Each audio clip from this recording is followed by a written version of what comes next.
This Dvar Torah is for Tuesday, Parashat Tetzaveh, which is actually the seventh day of Adar, Zayin BeAdar, which is the day of the birth and the Petira, and also of the passing of Moshe Rabbeinu.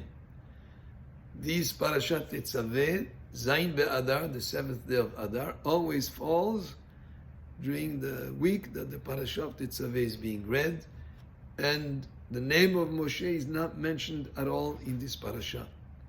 Interestingly, from the beginning of the book of Shemot all the way until Parashat Zot HaBeracha, the end of the whole Torah, the name of Moshe is mentioned in every parasha, but in this week's parasha, the name Moshe is not mentioned at all.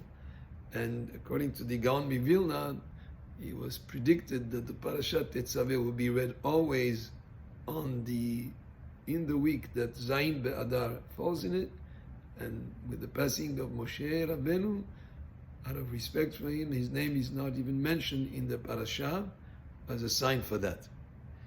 But there is also another explanation.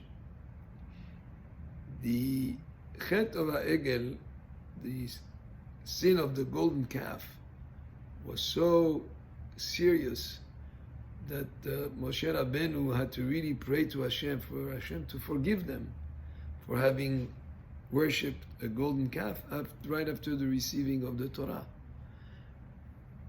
40 days later. And the way that Moshe spoke to Hashem, he says, please forgive them. And if you don't forgive them, mechenina misifrecha asher katavta. Erase me from the book that you've written. And even though Hashem did forgive, still, because Moshe Rabbeinu said these words, that his name should be erased, and the word misifrecha from your book could be also written misefer kaf, from the 20th parasha. And Parashat Tetzaveh is the 20th parasha in the Torah, and therefore, as if Moshe was saying to have his name erased from the 20th parasha in the Torah, which did happen, even though Hashem forgave Am Yisrael, because the words of a tzaddik, when they come out from his mouth, they have so much power that they can create a reality that will happen. So that, in other words, that's something that happened. So the question is asked by the Mefarshim, how could it be that Moshe's name would be erased? Actually, he should be rewarded for having such devotion to Am Yisrael.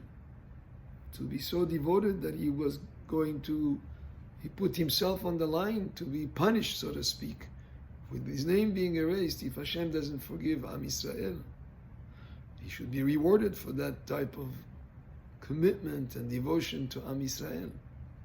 So Hachamim explain actually the fact that his name is not mentioned, but rather the parasha begins with saying Ve'ata Tetzaveh, and you shall command.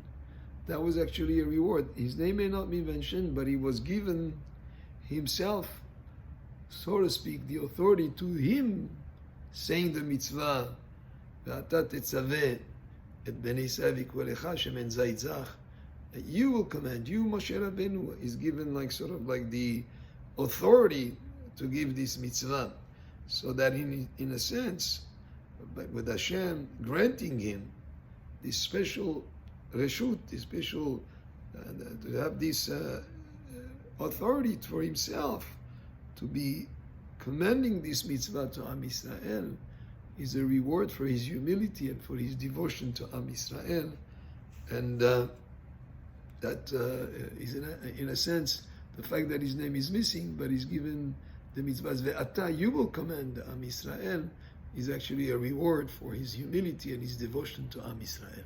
Baruch Adonai le'olam, amen ve'amen.